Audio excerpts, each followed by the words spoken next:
Good evening, and welcome to the John F. Kennedy Jr. Forum. My name is Kiana Rauji. I'm a first year at the college, and I'm a member of the JFK Jr. Forum Committee here at the Institute of Politics.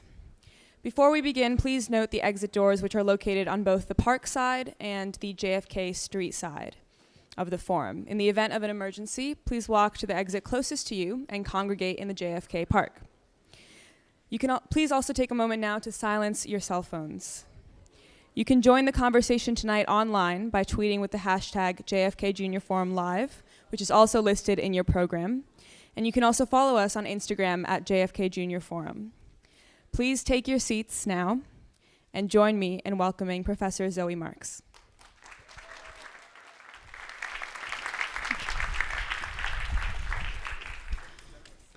Good evening, everyone. It's a pleasure to see you all. On May 12th, 2018, Julius Maada Bio was inaugurated as the 5th president of the Republic of Sierra Leone. Born on May 12th, 1964 in Tihun, Sogbini Chiefdom, Banff District, Julius Maada Bio is one of 35 children born to Paramount Chief Charlie Woni Bio II of Sogbini Chiefdom. His Excellency President Bio completed his primary schooling in Sierra Leone and his secondary schooling at Bow Government Secondary School.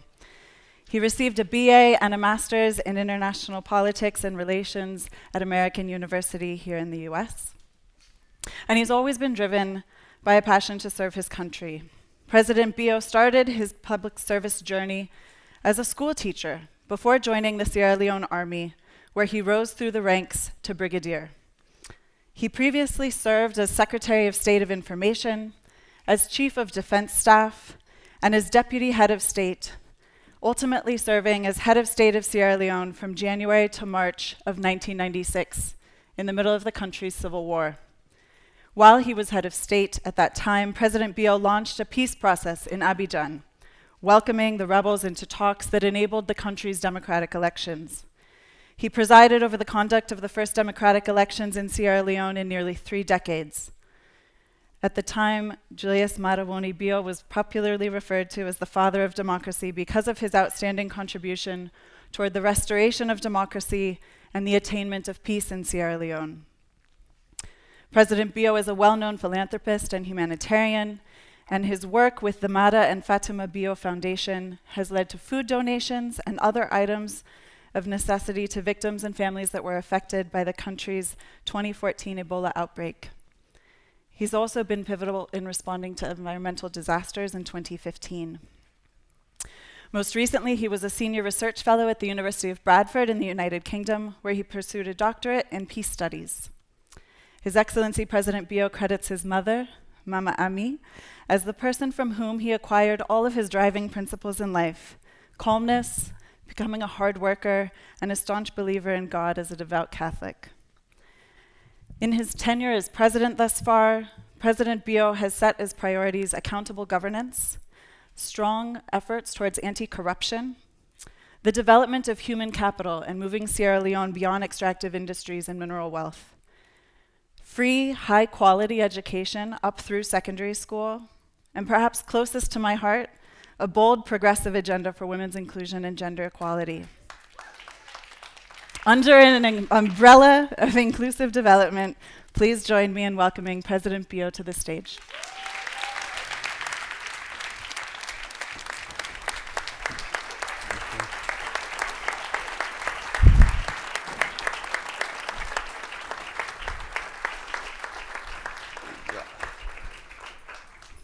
Let's sit down, please.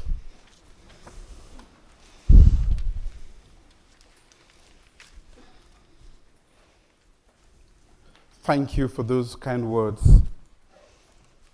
Let me start by thanking Harvard University for the reception accorded me and my delegation since arrival here at Harvard. Deans, faculty, students, and distinguished ladies and gentlemen,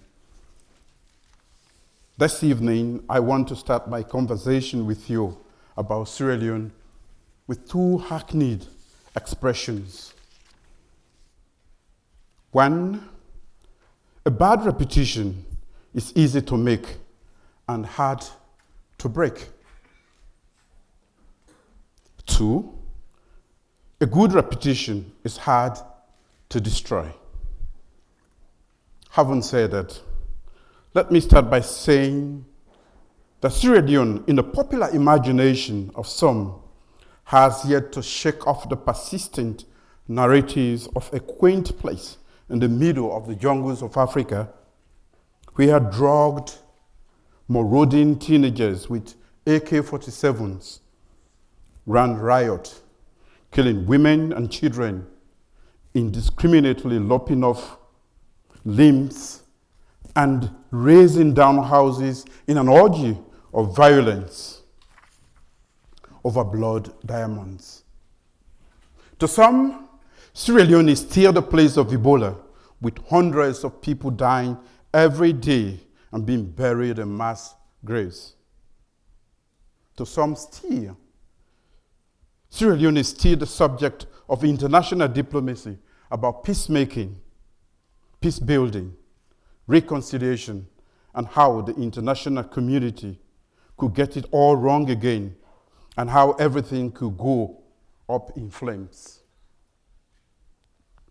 It is further imagined as a playground for irrational warlords, uninterested in the civilized norms of democratic rule, waging wars against corrupt and repressive regimes. Sierra Leone is also perceived as a site of activity for multiple international charities, feeding malnourished babies and pouring conspicuous amounts of money in order to save Sierra Leoneans from themselves. Unfortunately, most people have yet to update that imagination of Sierra Leone as either just another unsafe failed state or one teetering on the brink of failure and relapse into anarchy. Sierra Leone continues to pay a hefty price for the failure and refusal of huge sections of the West to shake off their wrong perceptions of Sierra Leone. Insurance agencies continue to rate the country as a very dangerous place and hence unfairly levy very high insurance rates. Tourism is down to a trickle. Potential investors imagine that their businesses are better off if they are kept far away from Sierra Leone. It is seen wrongly as a haven for predatory hawks, red tape, illicit financial flows. It is seen as a place where leaders are not interested in maximizing the gains from their natural resources or training their population into a skilled workforce. Foreign policy analysts, some development partners, risk analysts, in equal measure, still see Sierra Leone as an object of intense fascination and conjecture. Then there is the Sierra Leone that some of you have encountered in your political sciences or international relations and politics lecture halls. Sierra Leone as an intellectual construct.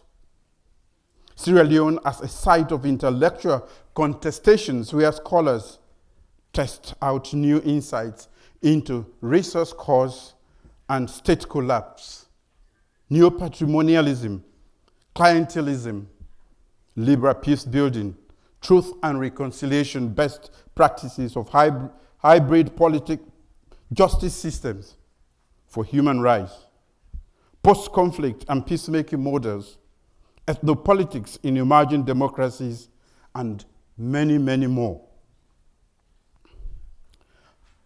This evening, I want to steer away from the many Sierra Leones imagined, constructed, and contested. I want to talk about my Sierra Leone, where there has been democratic elections, and where 3 peaceful and seamless transfer of power, where there has been 3 peaceful elections, seamless transfer of power over the last 23 years, I want to talk about my Sierra Leone. There is a strong and irreversible shift in focus from Sierra Leone that does not define itself in terms of a distant past and imagined or real pathologies of politics, but in terms of a new direction. This strategic shift is anchored on 4 key staples. One is good governance, purposeful planning and domestication of development priorities, investment in human capital development, and D, negotiating new models of engagement with the world and development partners with emphasis on trade and development, and developing the private sector and not aid. Good governance involves institutionalizing best practices into norms that make our democracy resilient.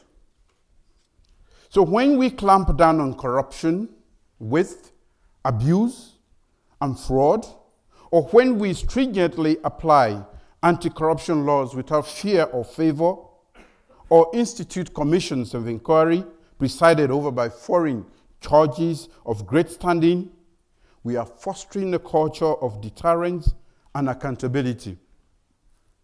Corruption hinders national development and social cohesion. It is a potent trigger for civil unrest. We have undertaken institutional reforms that promote greater financial management and more efficient revenue mobilization. We can now track down financial inflows and outflows. We have made the price of corruption very high. And in the first month of my administration alone, we have recovered over $1 million United States dollars from corrupt public officials.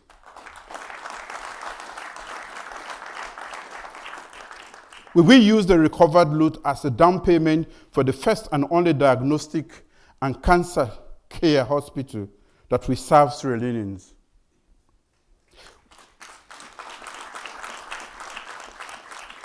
We are encouraged by the Millennium Corporation Challenge rating of our country for the very first time at 71% from a lowly 49% just a year before. We will sustain the fight against corruption because it guarantees investor confidence and ensures that public finances and resources are well managed for the public good. We have commissioned a geophysical survey to help us determine the location, types, and volumes of mineral deposits in our country. We have instituted progressive extractive governance policies that will guarantee transparency in that sector. In addition to a new investment code, we have removed red tape and constituted an investment board co-chaired by me and the Vice President. This will be a one-stop shop for addressing investor needs and questions. Democratic accountability works best in a milieu of trust and confidence in institutions and processes. We believe that by simplifying and making governance processes predictable, we will promote trust and confidence in our governance institutions. Part of that predictability is to use science, technology, and innovation to fast-track government processes and to make them more transparent. Also, citizens must have buy-in on how governance functions. We will keep democratic space open and ensure civic participation and inclusion in our democratic decision-making processes. We are finalizing the repeal process, and libel will no longer be a criminal offense in Ceridian, as it is currently. A free press enriches our democracy. We have also fast-tracked devolution and decentralization. We have also opened our space for civic engagement and participation, and continue to collaborate with civil society and advocacy organizations on resolving some of the thorniest problems facing our country. In mapping up our development priorities as a nation, my government has launched a medium-term national development plan, which is part of a long 20-year development plan.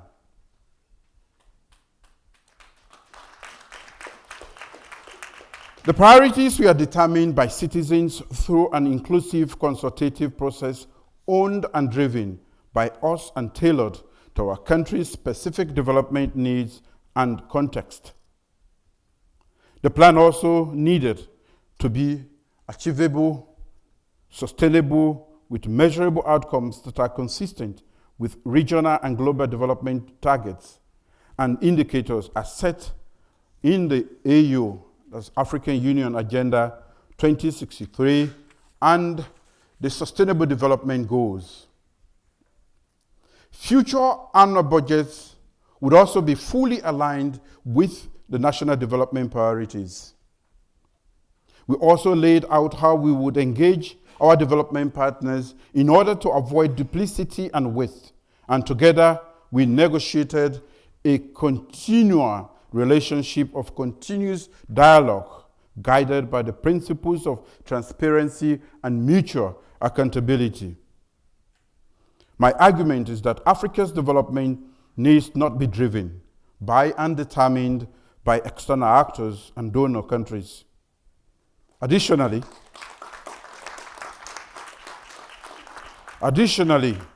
we also want to establish a robust, diversified, and effective private sector in agriculture, fisheries, tourism, energy, and ICT, among others, because we believe that it will be a critical bulwark that shores up the development of our economy and therefore makes it less susceptible to shocks. Sierra Leone grants incentives that ease the establishment and the transaction of business and also enjoys duty-free access for certain goods through the United States African Growth and Opportunities Act, AGOA, and the European Union's Economic Partnership Agreement, which contains incentives to support private sector investment. Sierra Leone wants more trade and less aid. And where aid is granted, it should be aligned with our national development priorities and not duplicate other external actors.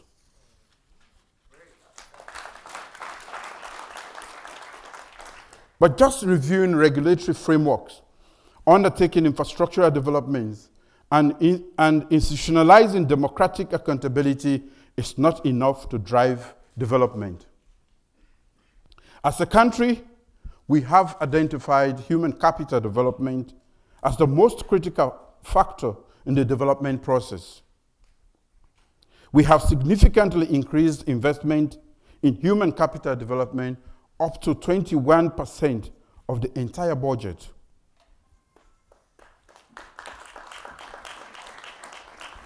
We have launched a free quality education program as the government's flagship program with 5 core components: equitable access, free quality education for girls and children with disabilities, ensuring quality and providing free teaching and learning resources, retention and including providing safe spaces for girls and tackling residual cultural attitudes that scupper the education of girl child completion, and strong post-completion training.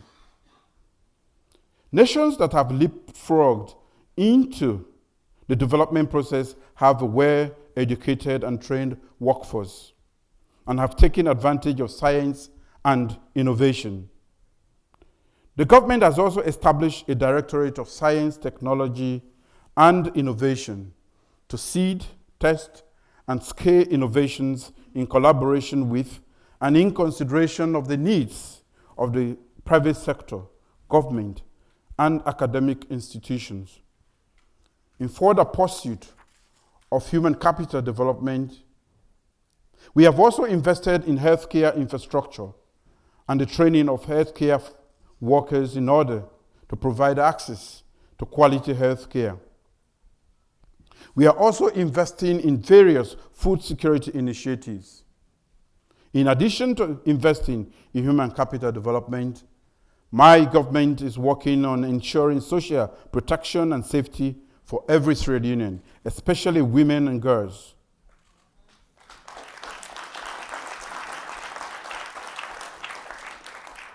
In addition to women's financial inclusion and empowerment initiatives, we have declared a national emergency on rape and sexual violence. Thus, we can allocate resources to dealing with the emergency while reviewing all applicable laws on women's rights and eliminating all forms of gender-based violence. Within the wider sub-region context, Sierra Leone provides leadership for the Committee of 10 on the reform of the United Nations. The singular objective is to gain Africa's rightful place in the global governance system. We argue that Africa's non-representation and underrepresentation in the permanent and non-permanent categories of the Security Council is grossly unfair and unjust. We further argue that Africa makes its fair contribution to the maintenance of international peace and security, and Africa is affected by the majority of the decisions of the United Nations Security Council. Moreover, Africa is the world's second largest and second most populous continent, and its 1.2 billion people collectively deserve representation in the permanent category of the premier organ of the United Nations, entrusted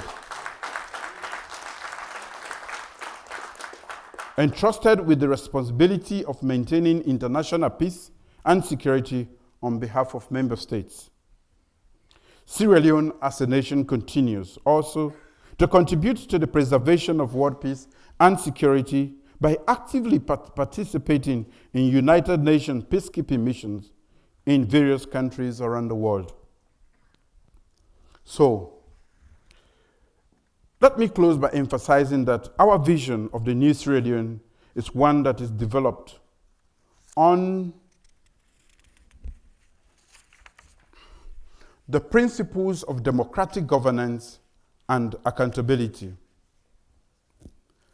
One that makes informed choices through inclusive consultative processes about and drives its own development priorities. One that continues to escalate investment in human capital development and innovation. One that protects and provides equal opportunity to the vulnerable population. One that develops its own economy around private sector growth and trade, and not aid. And one that continues to provide regional leadership. This is the new Sierra Leone we are building. Our mission is to develop a Sierra Leone whose reputation is hard to destroy. I thank you all for listening.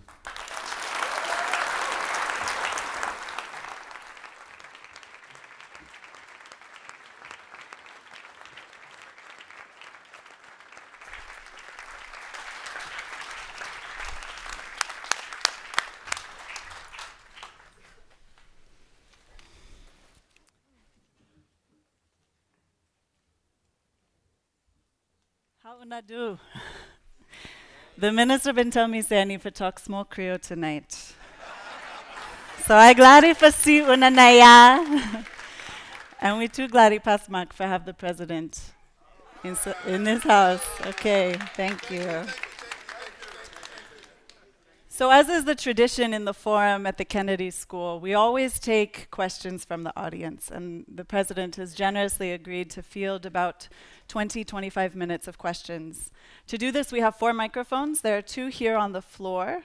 You can already see the people who know how it works are queuing, and there are 2 in the sides. While you are kind of gathering your questions, I want to pause and give a few words of thanks to the people who made tonight possible. First, thank you very much to the Center for African Studies, Alex Taylor, Rosalind Salifu, Li Ming Sang, Candice Lowe, and Lindsay Motes, along with the team of student volunteers, have done a lot of work behind the scenes. Thank you very much to the Kennedy School and the dean, who couldn't be here tonight because he's traveling. And thank you, of course, to the Institute of Politics for making this event possible and for always making the forum a space of dynamic and civil dialogue. For the questions, please identify yourself by name and just your sort of position. It will do. And we'll take 1 brief question per person. We ask that the question end in a question mark, not in a period. So I will look to the audience now, and we'll take the first question from this side. Hi, Your Excellency. My name is Jennifer Kamara. It's an honor to have you here as a Sierra Leonean that goes to the Kennedy School. So thank you for coming, and thanks to the delegation. Thank you, Dr. Marks. My question is, I'll preface it with, it's wonderful to see the measures you've taken, the steps you've taken against gender-based violence in Sierra Leone. As a woman, that's really important to me as well. And wondering, in addition to the life imprisonment and other punitive measures that you've put in place, what steps can we take to make sure that we uproot these behaviors that are more inherent, especially in the rural communities with men, in addition to more than just the husband trainings? What other things can we do to make sure that this is eradicated for good? Thank you. Thank you very much. I think there's a need for civic education, a very strong need for that.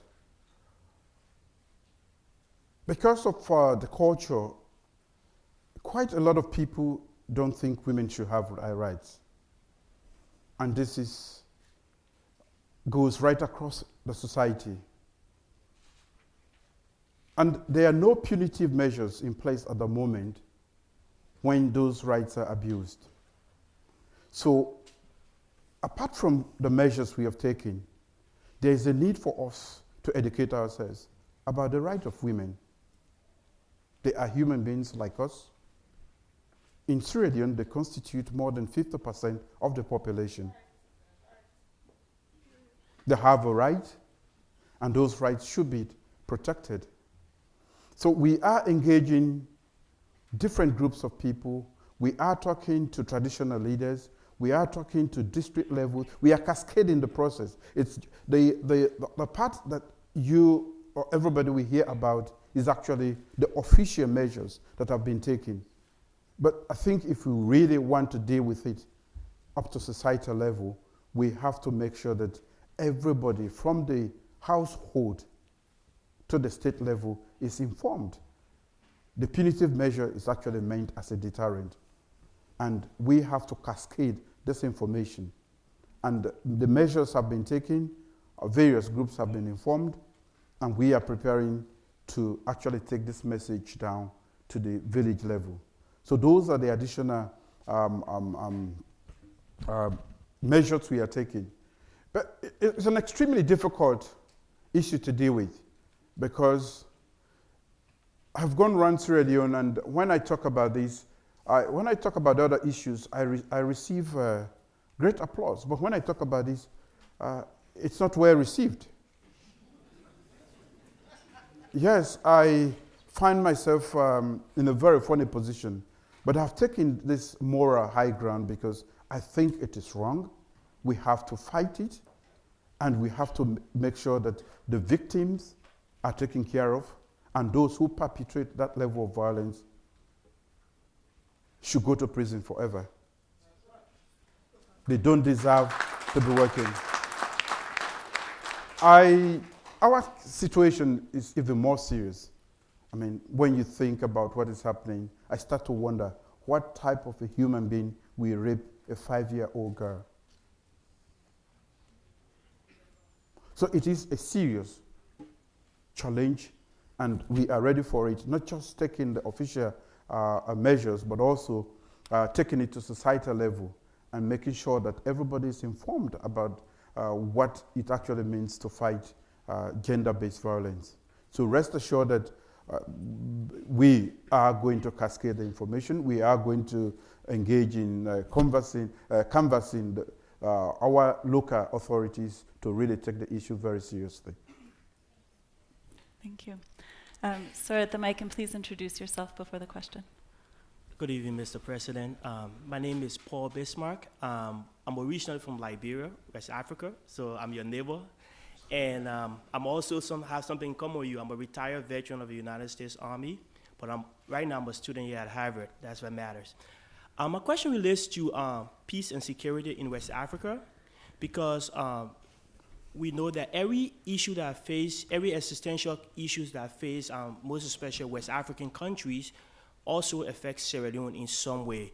Like, for example, during the Civil War in Liberia, Ebola, and all that. And what are some of the policies that you put in place right now to work with these countries, most especially countries that are part of the Mana River Union, in order to maintain peace and security in West Africa? Thank you, sir. Thank you very much. I've been involved with the peace process, first in Sierra Leone, and then in Liberia, and back in Sierra Leone. I was a peacekeeper where there was no peace to keep in the first place. When we went into Liberia, because the war was still raging, but we needed to go in and enforce peace. We didn't have one to keep. That was my first encounter with peace processes. And I had to come back home to fight the war that actually spilled over or started in Sierra Leone. As a leader, what I did was, leadership is very important in preventing wars. The way we govern our people, the way we take care of the resources can actually prevent wars.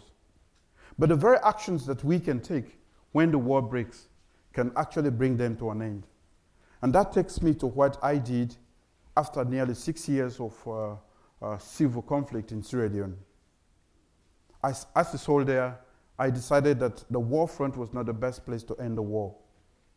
So I engaged in a flurry of diplomatic activities that took me around West Africa in order to identify the best means of getting hold of Foday Sankoh, who was the warlord at the time.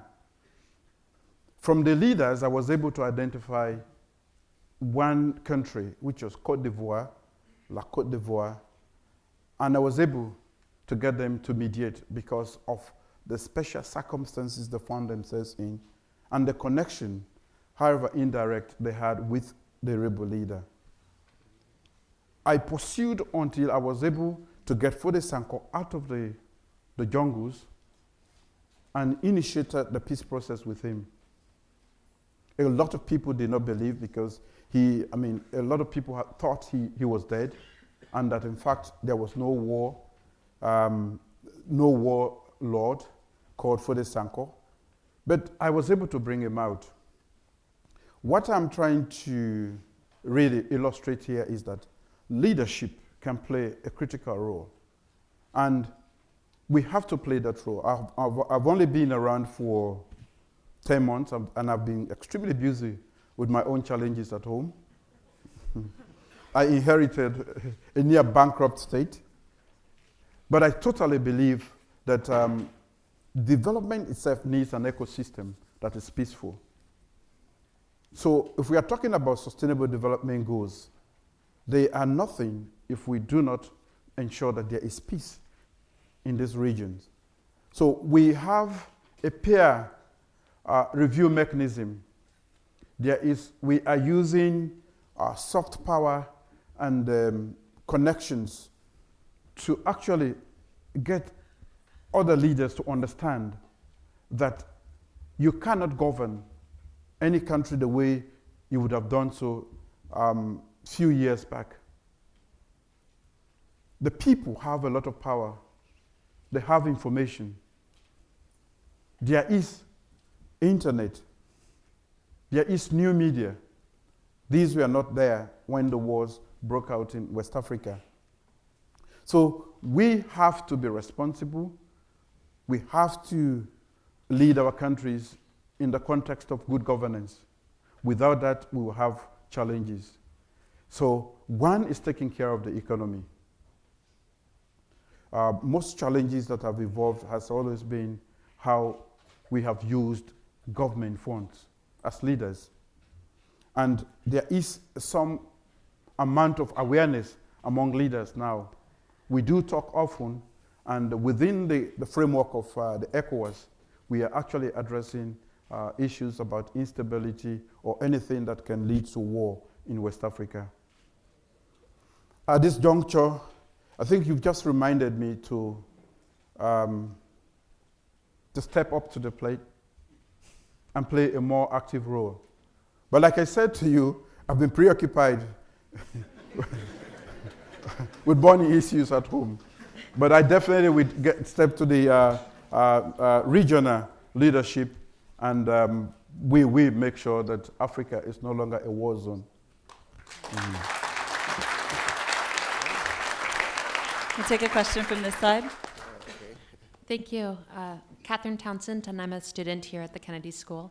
And I'm studying public administration and have been following the work of the Right to Access Information Committee Commission in Sierra Leone, and also following the difficulties that happened when there was a natural disaster, that sharing information across the country was one of the big barriers to getting real knowledge and responsiveness. And so I wonder if you might talk about, in public administration, how you are approaching improving information sharing within the government, and also sharing with the public, and how those communication and communications technologies are being used to advance the governance in Sierra Leone. Thank you. Fortunately for you, my Minister of Communication and Information is here. Mr.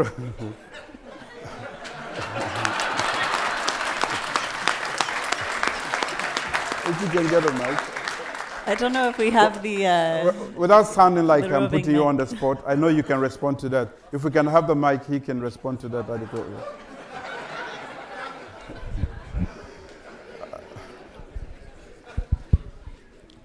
Your Excellency, Please come to the faculty, front. distinguished ladies and gentlemen. Minister, please come to the front. Okay.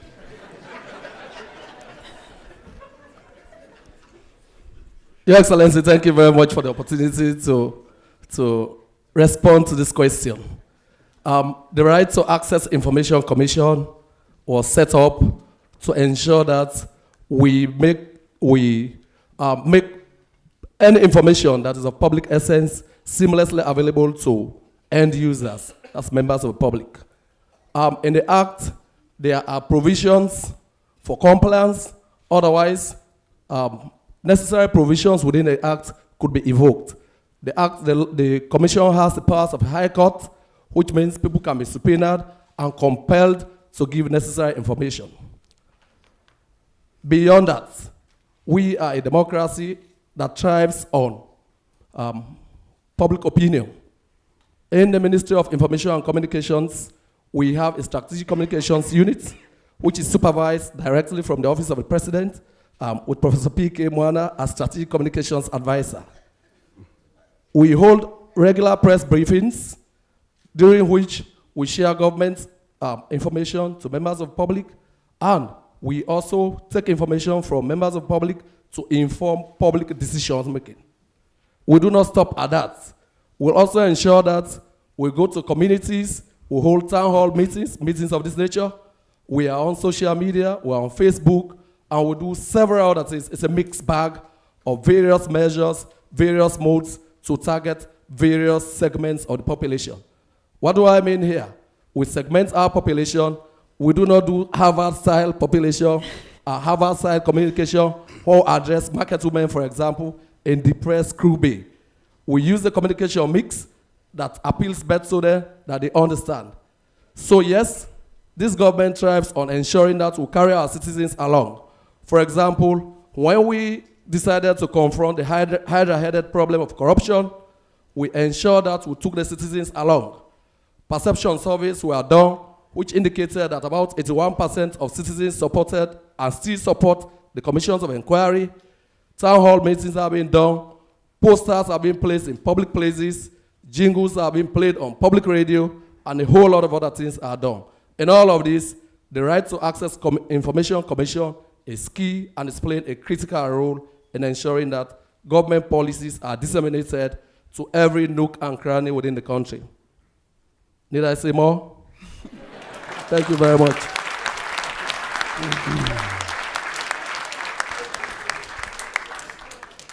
Welcome to this side. Please introduce yourself. Thank you so much, His Excellency Julius. My name is Seguia Hilary Innocent Taylor. I am from Uganda, and I'm doing my master's in international relations at Harvard Extension. I have a question about the child soldiers during the era of the Civil War in your country. Because I also come from a country that had a history of a civil war that almost lasted for 2 decades. We had the issue of the Lord Resistance Army, and until now, the ICC is looking for Joseph Kony, who was, destabilizing our country. So we saw in northern Uganda how, lips of people were being chopped off, how ears were being chopped off, how, these rebels put padlocks on mouths so that you couldn't speak, how these rebels, raped women in front of their children, how they forced children to rape, their mothers. So it was so, so bad. So I related to the civil war you had in your country also that lasted for many years, because we saw children as young as the age of 5 being given AK-47 guns that are, taller than them, that weigh, more than them. And, it was traumatizing to those children. So at the end of the Civil War, yes, we know that the governments were doing some initiatives.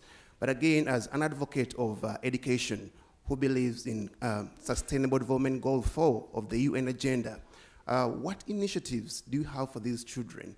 Because after the end of the Civil War, we know that very many of them ended up being drug addicts. Very many of them ended up, committing suicide. Very many of them ended up, losing their lives. So we want to know what policies, is your government having for those children?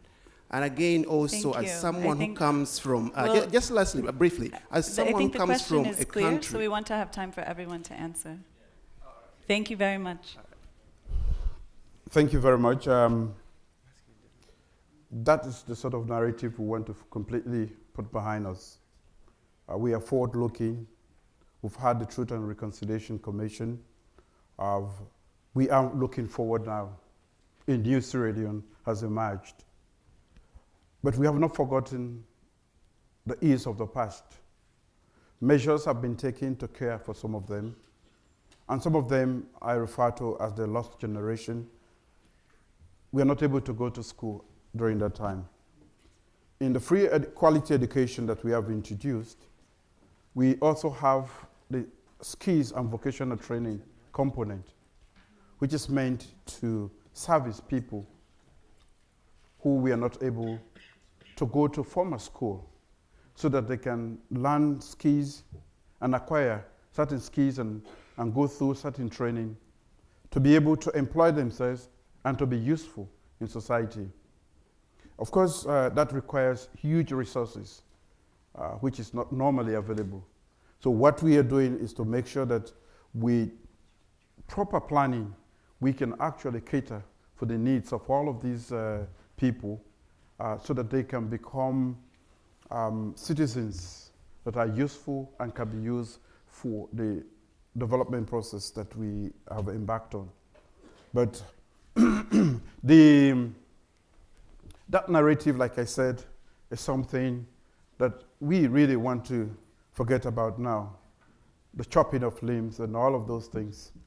We are looking forward to a new Ceridian, one that is going to be guided into the in the 21st century by embarking on comprehensive human capital development that will take care of all of those people. That is why I have emphasized, and it is my flagship program, human capital development that is inclusive and takes care of all of those people. We are taking care of them because we need them. They are Sierra Leoneans. We have a question up top. Good evening, Mr. President. My name is Maya Wolachem. I am a master's student of city planning at MIT. And actually, my family is also from Bonth. In fact, we were just there just after you left for the holidays, so it was a really exciting time to be in Sierra Leone. I had a question about sort of the balance of initiatives as your administration is moving forward. I'm really excited about all of the forward-thinking initiatives, particularly as it relates to technology and innovation. But I'm wondering how that balances between the infrastructural needs of a place like Bonth, where connectivity may be a barrier. Thank you very much. I think from our own diagnosis of the situation in Ceridian, we cannot be a useful part of the 21st century if we do not embark on human capital development. We have also realized that to be able to do so effectively, we need to engage technology, innovation, and science. There is a skeletal telecommunication infrastructure backbone, and we are enlarging that to cover 100% of the country using the fiber optics. With that, we'll be able to engage and to be able to deliver educational material to every part of the country, quality, because what we want to do is not only access to education, but to make sure that our students are competitive around the world. We are here because we are trying to forge a relationship with great institutions like Harvard, MIT, to help us develop curricula that we'll be able to deliver to students in far to rich areas of our country. So you're very right, the infrastructure is not yet there, but we have done more than 70% of the backbone, which is actually the fiber optic, which we will use. We are in the process of finishing that to cover 100% of the country, and we will use that to deliver quality education. We have the director of the science and technology and innovation is here, I think. If he's not sleeping, he can speak to that. Just add something to that, please.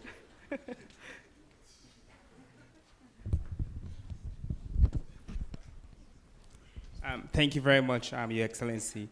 Parts of what we want to do and the vision to make Sierra Leone into an innovation nation is that it has to be driven by 4 strategic areas. One of those is data for decision making. That means we can use state-of-the-art analytics. And yes, people do write machine learning code in State House in Sierra Leone. And yes, people talk about blockchain and write data architectures in State House in Sierra Leone. So it's actually to apply state-of-the-art analytics and interactive visualization for governance.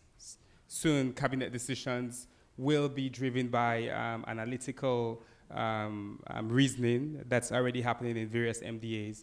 The second part is data systems and technology design. Somebody had asked about how we share information around government. That requires that using and utilizing this backbone that the president spoke about, we're able to share data in a secure way that are linked across all MDAs, and people who have the authorized access can access those data. And the third one is government service delivery, driven by hybrid system, not just online, offline, mobile, web, desktop, but it should function for people everywhere, including those who don't have 3G, 4G, if you just have 1G, 2G with USSD solutions. And the final piece to that is ecosystem strengthening. And it's an ecosystem that revolves around how people learn. Human capital development is an ecosystem that essentially is, today as we're going around, the president said that he wants a nation of innovators. That ecosystem where entrepreneurship and innovation really thrives is what we need. And for some of that, we can't imagine that we don't have to go and build infrastructure that the US built 100 years ago. The infrastructure that we will need for the future has to be different, and we can lead in that area. Thank you so much. Thank you. I want to note we have about 10 minutes remaining, so please keep the questions short, and we'll get as many asked as possible. We'll come to the top here. Hello, Mr. President. Thank you for being here tonight. My name is Harpreet Singh, and I'm a freshman at the college studying government. And I wanted to ask that you said that corruption is a great threat to the national development of Sierra Leone. As soon as you took office, you launched an investigation into the corruption of your predecessor's two-term administration.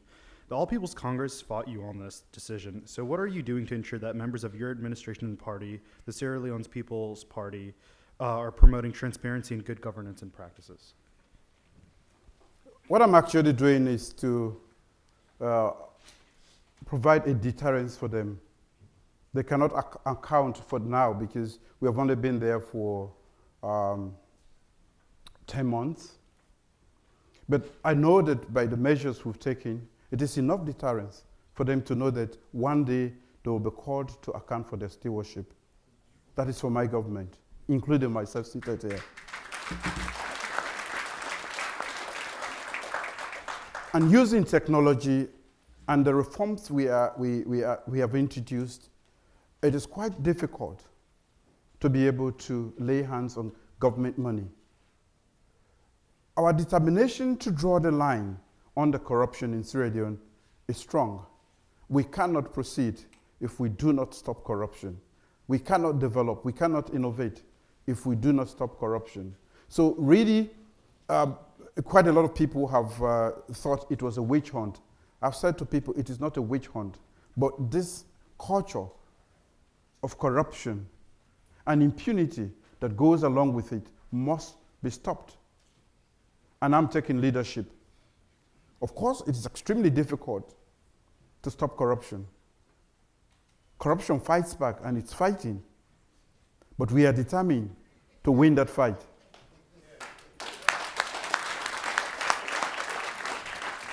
When we would have won that fight, it is enough deterrent to me and my administration to know that we should not be involved.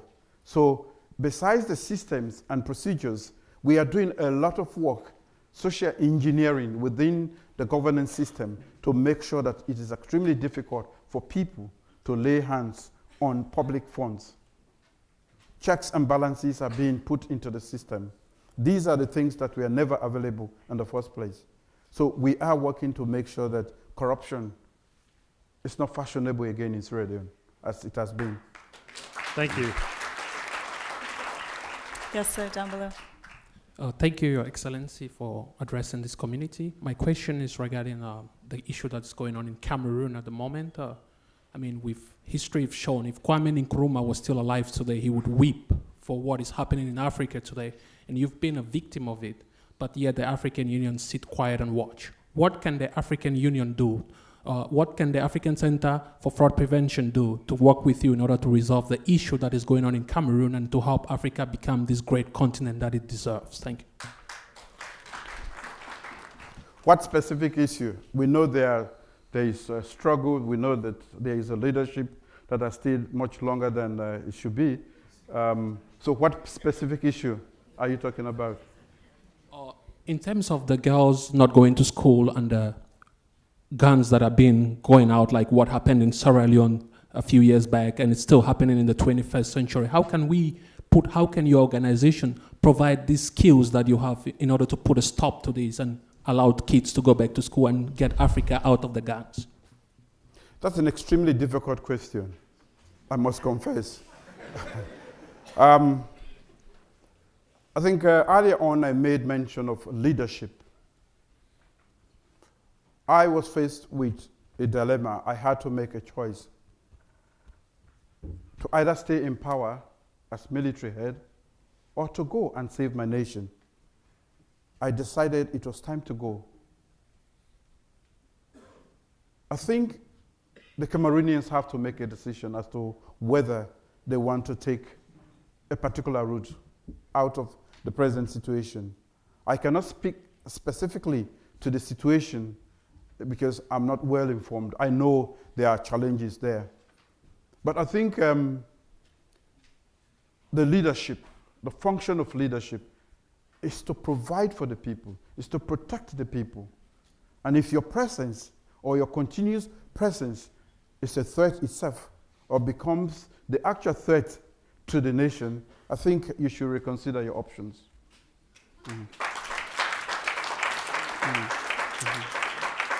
I'll take one question from this side. My name is Dr. Mohamed Bailo Bari. I'm an alumni of Harvard Medical School. I'm doing a PhD at UCSF right now. My question is I want to thank you first for the good strides in gender equality in Sierra Leone. But we know Sierra Leone is among the countries with the highest maternal mortality, and 20% of these deaths are women less than 20 years old, which means teenage pregnancy is high in Sierra Leone. And most of these girls, when they get pregnant, they drop out of school, they don't go back to school.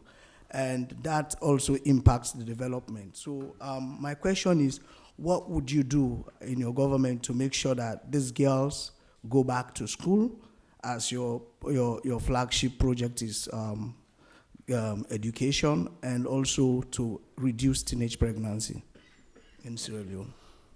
My wife is on that project. She's passionate about it, and we have made provision to make sure that girls return back to school when they give birth. We don't want pregnancy to stop their progress in life. So there is that arrangement to make sure that girls can go back to school. We've had challenges. Some people think we should allow them, even when they are pregnant, to be in school with others.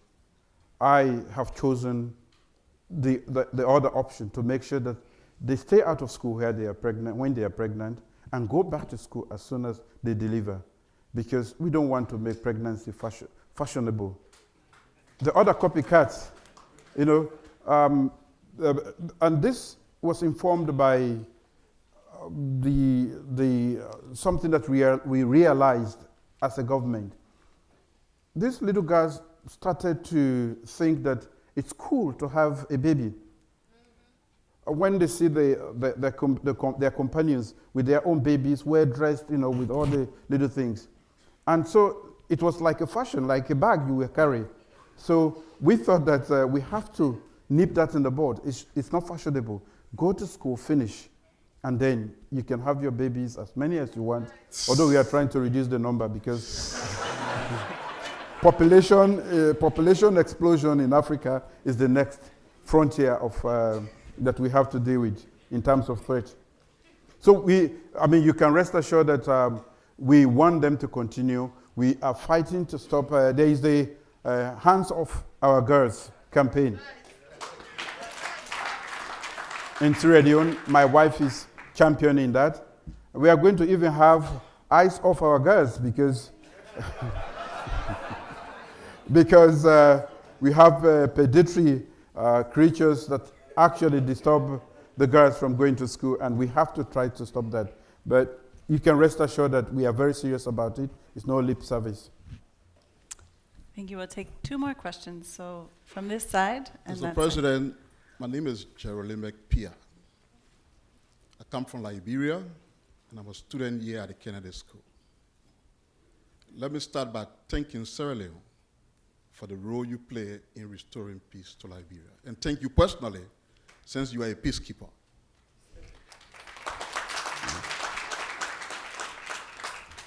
But I recall that a conflict that started in Liberia spilled over and affected the entire Mana River Basin. What that tells me is that any singular problem in one country in that region is likely to spill over to the rest of the country in the region. Having said this, and as a leader, what is your personal assessment of the current situation in our region, considering that we are all concerned about not returning to the days of conflict? Thank you.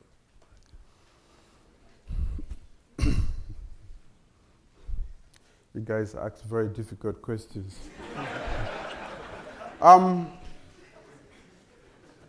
I think we have to appeal to the leadership of various countries to be genuine about leadership, take into consideration where we have come from. It is an extremely difficult situation when you are faced with war. And we have been able to take care of that. We should deliver on development, better the lives of our people. And democracy, we shouldn't allow to disappear again. There are tendencies in the sub-region for some people to want to stay a little longer. There are tendencies for some of the leaders to want to play around with the constitution, manipulate to stay. That is the actual threat I see.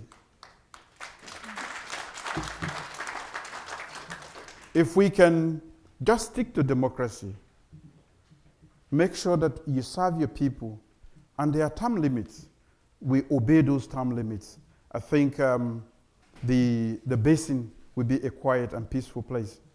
But it is, you are very right, it is not as peaceful as we would want it. It may not have expressed itself openly, but there are concerns, and those are concerns that we should be genuinely concerned, we should try to address as leaders in that sub-region. But of course, you know, it's difficult as a young leader, I mean, being the new kid on the block, to want to, you know, poke your nose into everything. You should be strong at home before you try to go out there.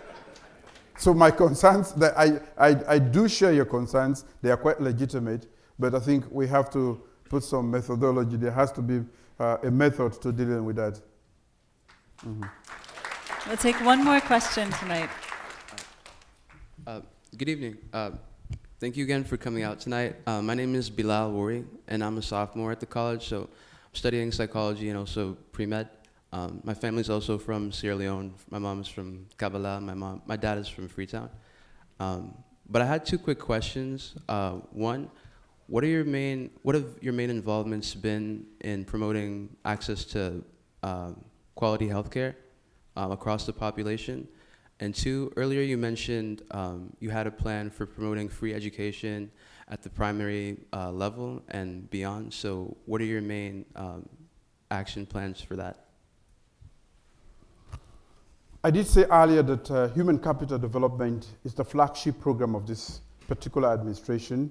We have already started off with free quality education. Without the support of international community, we have started free quality education right throughout the country.